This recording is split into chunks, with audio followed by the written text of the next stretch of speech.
अस्सलाम वालेकुम स्टूडेंट, उम्मीद करता हूँ आप खैरियत से होंगे।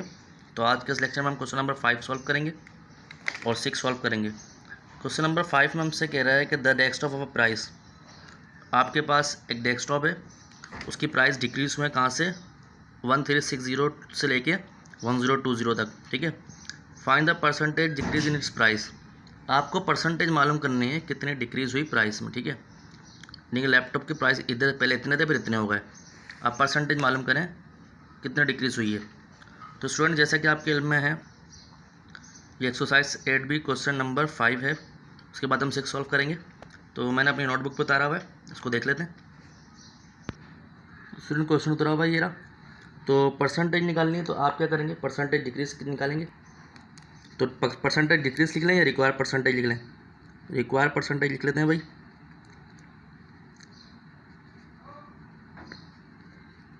ओरिजिनल प्राइस थे 1360 माइनस 1020 डिवाइडेड बाय रिमेनिंग से करते हैं और टोटल से करते हैं, ठीक है। 1360 मल्टीप्लाई बाय 100%, ठीक है स्टूडेंट।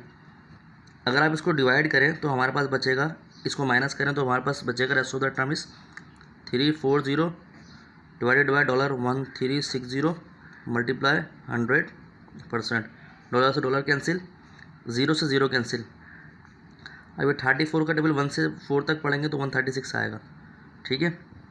तो 1/4 मल्टीप्लाई बाय 100%। तो 4 1 ज़ा 4, 4 25 ज़ा 100। तो जो रिक्वायर परसेंटेज आई, रिक्वायर परसेंटेज जो आई वो आई 25%, ठीक है स्टूडेंट। ये हमारा इसका आंसर हो गया, ठीक है। अब पार्ट 6 देख लेते हैं। तो क्वेश्चन नंबर 6 में कह रहा है कि एक कार हमने 2009 में ली, उसकी मालियत ये थी 120,000, सही है। इन 2010 इट्स वैल्यू डिक्रीज 20%, और 2010 में उसकी वैल्यू 20% गिर गई। 2011 में इसकी वैल्यू गिर गई, इसकी वैल्यू डिक्रीज हो गई 10%। मतलब इतनी मालियत की थी, 20% गिरी 2010 में, और 2011 में गिरी 10%। 10% गिरी किसके मुताबिक गिरी, 2010 की वैल्यू के मुताबिक, ठीक है। अब कह रहा है find the value of the car at the end of 2011। 2011 में के एंड में कार की कीमत कितनी थी ये मालूम करो, ठीक है। सवाल आपको समझ आ गया होगा। इतने की ली थी 2009 में, 2010 में 20% गिरी, 2011 में इतनी परसेंट गिरी, ठीक है।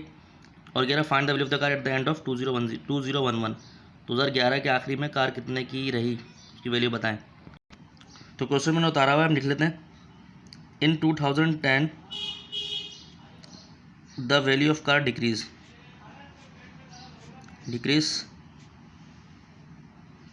20%। अब देखिए 20% गिरा तो मतलब 100% में से आप माइनस करेंगे 20%, तो 80% बचेगा, ठीक है भाई। यानी कि आप लिखेंगे 80% ऑफ कितने पे है भाई, ये यहाँ पर वैल्यू लिखी होगी $120,000, 4 जीरो है। तो 80 डिवाइडेड बाय 100 मल्टीप्लाई बाय 120,000। अब 2 जीरो से 2 जीरो कैंसिल, ही हो गया 80 मल्टीप्लाई बाय 1200, ठीक है। अगर आप कैलकुलेट करें तो 80 मल्टीप्लाई बाय 1200, तो ये हमारे पास बनेगा $96,000, ठीक है। एक और ज़ीरो आएगा, ठीक है।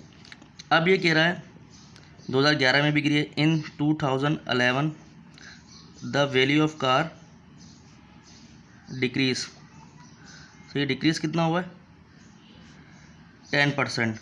तो 100 में से करेंगे 100 माइनस 10% इज इक्वल टू 90%।